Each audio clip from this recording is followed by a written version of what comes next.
మహాభారత యుద్ధంలో కృష్ణుడు లేకపోతే ఎవరు గెలిచేవారు అనే ప్రశ్నకు పైపైన చూస్తే కౌరవులు అనిపిస్తుంది. కానీ పురాణాల లోతుల్లోకి వెళితే అసలు రహస్యం వేరే ఉంది. కృష్ణుడు కేవలం పాండవుల వైపు నిలబడమే కాదు, తెర వెనుక కొన్ని మహా అద్భుతమైన శక్తులను, శాపాలను, వరాలను నియంత్రించాడు. ఒకవేళ కృష్ణుడు గనక యుద్ధంలో ఏ వైపు ఉండకుండా, అసలు జోక్యం చేసుకోకుండా తటస్థంగా ఉండి ఉంటే కౌరవులు మాత్రమే కాదు, పాండవులు కూడా గెలవలేకపోయేవారు. అసలు రహస్యం బార్బరీకుడి కథ. మహాభారతంలో చాలామందికి తెలియని అత్యంత శక్తివంతమైన పాత్ర బార్బరీకుడు. భీముడి మనవడు, ఘటాత్కచుడి కుమారుడు. ఇతని దగ్గర శివుడిచ్చిన 3 అమోఘమైన బాణాలుండేవి. మొదటి బాణం తను చంపాలనుకున్న శత్రువులందర్నీ మార్క్ చేస్తుంది. రెండవ బాణం తను రక్షించాలనుకున్న వారిని మార్క్ చేస్తుంది. మూడవ బాణం మార్క్ చేసిన శత్రువులందర్నీ ఒక్క క్షణంలో అంతం చేస్తుంది. కృష్ణుడు ఆడిన నాటకం. యుద్ధం మొదలయ్యే ముందు బార్బరీకుడు, నేను యుద్ధంలో బలహీనమైన పక్షం వైపు నిలబడి పోరాడుతాను అని ప్రతిజ్ఞ చేశాడు. కృష్ణుడు లెక్కలేసి చూశాడు. బార్బరీకుడు కౌరవుల వైపు వెళితే పాండవులు చనిపోతారు. అప్పుడు పాండవులు బలహీనపడతారు కాబట్టి బార్బరీకుడు మళ్లీ పాండవుల వైపు మారి కౌరవులను చంపుతాడు. ఇలా చివరికి కురుక్షేత్రంలో ఒక్కడు కూడా మిగలకుండా అందరూ సర్వనాశనమైపోయేవారు. అందుకే కృష్ణుడు బ్రాహ్మణ రూపంలో వెళ్లి బార్బరీకుడి తలను దానంగా అడిగాడు. ఒకవేళ కృష్ణుడు లేకపోతే బార్బరీకుడు తన 3 బాణాలతో కురుక్షేత్రాన్ని కొద్ది నిమిషాల్లో ముగించేసి యుద్ధంలో తనే ఏకైక విజేతగా మిగిలేవాడు. కౌరవ పక్షంలో గెలిచే వీరులెవరు? ఒకవేళ బార్బరీకుడు లేడు అనుకున్నా కృష్ణుడు లేకపోతే పాండవుల ఓటమి ఖాయం.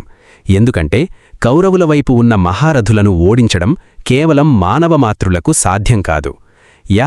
భీష్ముడిని ఎవరు ఆపేవారు? భీష్ముడికి ఇచ్ఛామరణ వరముంది. ఆయనను చంపడం ఎవ్వరికీ సాధ్యం కాదు. కృష్ణుడే స్వయంగా శిఖండిని అర్జునుడి రథం ముందుకు తీసుకురావడం వల్ల భీష్ముడు ఆయుధం కింద పడేశాడు. కృష్ణుడు లేకపోతే భీష్ముడిని ఆపేవారే లేరు. ఆయన ఒంటి చేత్తో పాండవ సైన్యాన్ని తుడిచేసేవాడు. కర్ణుడి ఏకాస్మిని వజ్రాయుధం కథ. కర్ణుడి దగ్గర ఇంద్రుడిచ్చిన అమోఘమైన వైజయంతి ఆయుధం ఏకాస్మిని ఉండేది. దాన్ని ఎవరిమీద వేసినా వారు చావడం ఖాయం. కర్ణుడు దాన్ని అర్జునుడి కోసం దాచాడు. కాని కృష్ణుడు ప్లాన్ చేసి ఘటోత్కచుడిని యుద్ధంలోకి దించి కౌరవ సైన్యాన్ని నానా గందరగోళం చేశాడు. దాంతో ప్రాణాలు రక్షించుకోవడానికి కర్ణుడు ఆ ఆయుధాన్ని ఘటోత్కచుడిపై వాడాల్సి వచ్చింది. ఒకవేళ కృష్ణుడు లేకపోతే కర్ణుడు ఆ ఆయుధాన్ని అర్జునుడిపైనే వాడేవాడు. అర్జునుడు చనిపోతే పాండవుల కథ అక్కడితో ముగిసిపోయేది. ద్రోణాచార్యుడి బ్రహ్మాస్త్రం. ద్రోణాచార్యుడు అస్త్రసన్యాసం చెయ్యకపోతే ఆయనను ఓడించడం ఎవ్వరితరం కాదు. అశ్వత్థామహతః కుంజరః అని ధర్మరాజుతో అబద్ధం చెప్పించింది కృష్ణుడే. అది విని ద్రోణుడు కొడుకు చనిపోయాడనే బాధలో ఆయుధాలు త్యజించాడు. కృష్ణుడు లేకపోతే ద్రోణుడు పాండవులను బూడిద చేసేవాడు. గాంధారివరం దుర్యోధనుడి వజ్రశరీరం. యుద్ధం చివరి దశకు వచ్చేసరికి గాంధారి తన కళ్లపట్టీని విప్పి దుర్యోధనుడిని దిగంబరంగా రమ్మంటుంది. తన దృష్టి పడితే కొడుకు శరీరం వజ్రసమానమవుతుందని ఆమె ఉద్దేశం. అప్పుడు కూడా కృష్ణుడే మధ్యలో దూరి, తల్లి ముందుకు ఇలా దిగంబరంగా వెళ్లడం తప్పు, కనీసం తొడదకైనా ఆకులు కట్టుకో అని దుర్యోధనుడిని మారుస్తాడు. దాంతో దుర్యోధనుడి తొడల భాగం బలహీనంగా ఉండిపోతుంది. చివరికి భీముడు ఆ తొడలపై కొట్టి దుర్యోధనుడిని చంపుతాడు. కృష్ణుడు లేకపోతే దుర్యోధనుడు అమరుడైపోయేవాడు. భీముడు అతన్ని అస్సలు చంపలేకపోయేవాడు. అసలు రహస్యం ఇదే.